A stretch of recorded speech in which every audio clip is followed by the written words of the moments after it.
João, como é que a Índia saiu desse jogo aí, saiu desse jogo de amarras, né? A Índia depois também tem a questão do Paquistão, né? Que são vizinhos aí, é o Uhum. equilíbrio do terror e que assegura a destruição mútua. É outro ponto a ser assustado. Mas como a Índia, vamos trazer o Paquistão também para essa discussão. Tá. Como a Índia e o Paquistão saíram dessas amarras? Quem os ajudou a ter tanto artefato, né, como também o meio de entrega? O que nós não fizemos que esses países fizeram no meio do caminho? Veja, o programa nuclear indiano, ele tem uma característica nacionalista muito forte, né? A gente tem que, por exemplo, quando eu falei o Brasil assinava tratados extremamente hostis à sua soberania nacional de envio de mareias monazíticas é, para os Estados Unidos, em 47, na década de 40, os indianos nacionalizam esses bens. O Brasil, embora tenha até feito uma espécie de nacionalização desses bens, o Itamaraty e outros órgãos sempre davam um jeito de continuar vendendo para os norte-americanos. Então você tinha toda uma construção já política em torno da possibilidade de nuclearizar aquele país. A gente tem que levar em conta que a Índia também, como você falou, está no entorno geopolítico muito mais militarizado. O programa nuclear indiano ele não surge em reação ao Paquistão, tá? O paquistanês surge em relação ao indiano. O programa nuclear indiano surge em reação à China. Eles travaram uma guerra em 62 e a China se nuclearizou em 64.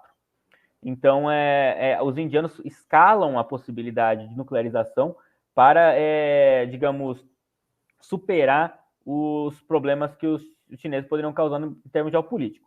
A questão é o seguinte: o programa nuclear indiano ele conduz sua primeira explosão nuclear utilizando um reator que foi vendido pelo Canadá, o Candu. Então, isso gera um problema nas grandes potências, isso gera um mal-estar entre as grandes potências, que isso aperta o cerco de todos os países, né? E esse Nuclear Supplier Group que eu falei, que é o, digamos, é o centro de Quem faz como se... parte desse grupo?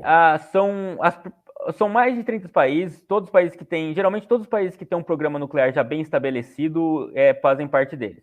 A Índia é o único país nuclearmente bem estabelecido que não faz parte desse programa, porque a China veta a sua entrada. Aliás, porque o Paquistão também não faz, né? Então, porque a China condiciona a entrada do Paquistão à entrada da Índia.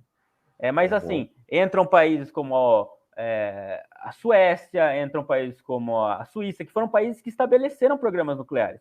Não sei se o pessoal sabe, a Suécia e a Suíça, na Guerra Fria, chegaram a cogitar ter uma bomba. Oficialmente, a Suécia chegou a cogitar. Países que geralmente são considerados mais pacifistas, por um determinado momento, eles chegaram a pensar nisso. Tem documentação que mostra isso. Então, a gente tem essa lista de países, né, que foram se estabelecendo.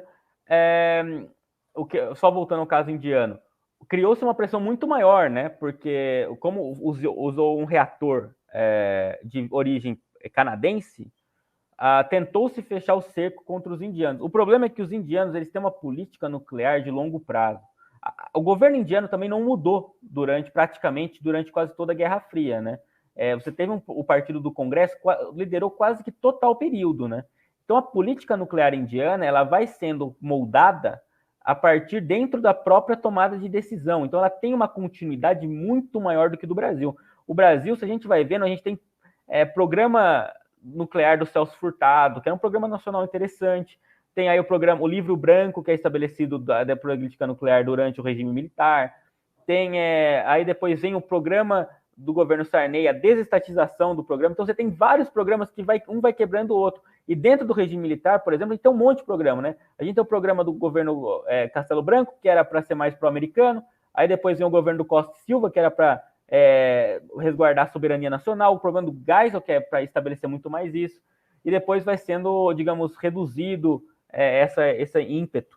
Então, o programa nuclear indiano ele é muito mais longevo do ponto de vista de política nacional, e ele se concentra em determinados tomadores de decisão, núcleos de tomadores de decisão que não mudam. Então, você tem uma continuidade desse plano muito maior, que quando isso você chega nas características geográficas da Índia, que é sua geopolítica hostil, e você também tem um interesse muito maior a utilizar energia nuclear como uma matriz energética, porque a energia nuclear, a energia na Índia até hoje a matriz é carvão, né? Então você tem uma matriz mais poluidora, com maiores problemas, e mais difícil, você depende do mercado internacional. Então a Índia teve muito mais também incentivos, né? A Índia hoje ela conseguiu inaugurar um reator atório, né? Ela tem estudos que eram estudos que o Brasil estava conduzindo na década de 50 e 60 na UFMG, mas foram descontinuados.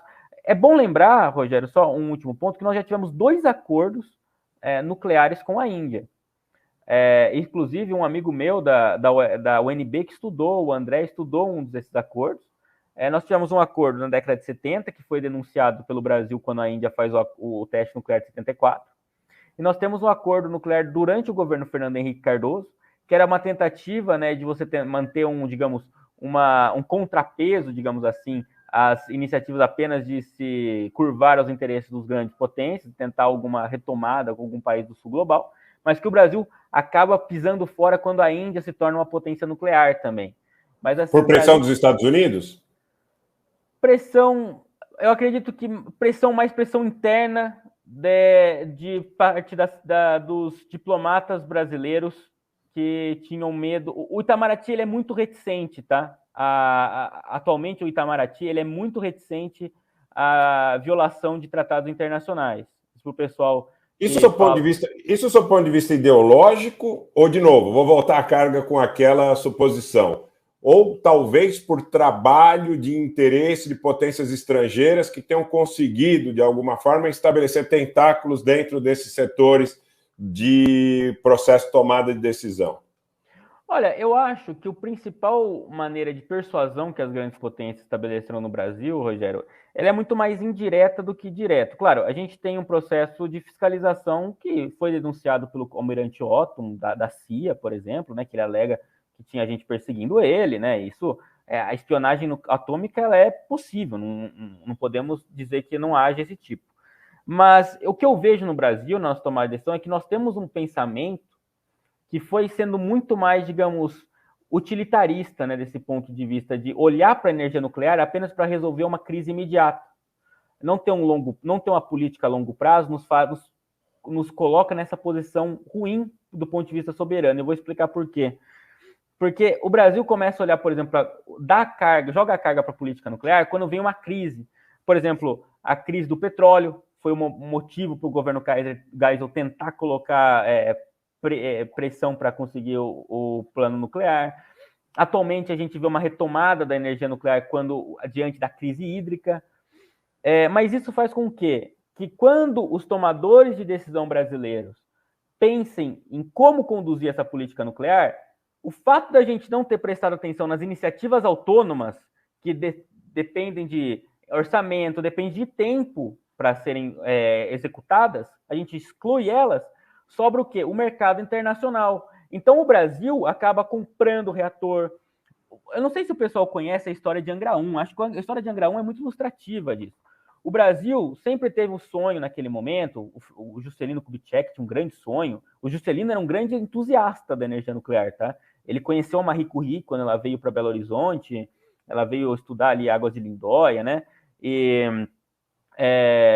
Então, nós tínhamos um grande sonho. O Brasil pensou sempre no programa nuclear. E esses programas que eu falo de origem nacional, que a gente tinha, eram para estabelecer essa usina.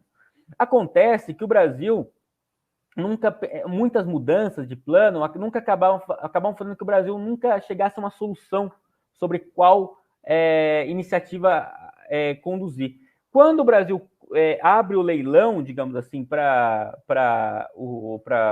adquirir essa energia nuclear, essa usina nuclear, você tem apenas as iniciativas estrangeiras sendo contempladas, você exclui os programas nacionais, você termina o programa do Thor e manda os caras a excelente mão de obra técnica que foi desenvolvida para estudar a possibilidade de comprar um reator estrangeiro. Olha a mentalidade, a possibilidade de você fazer o nacional, você manda os caras estudar a possibilidade do estrangeiro. O Brasil compra um reator, o reator de 71 da Angra 1, no qual, aí que vem o problema, todo combustível deveria vir dos Estados Unidos, O Brasil deveria entregar um relatório sobre como foi utilizado, para o Brasil não imaginar a possibilidade de reprocessar esse combustível e extrair o plutônio.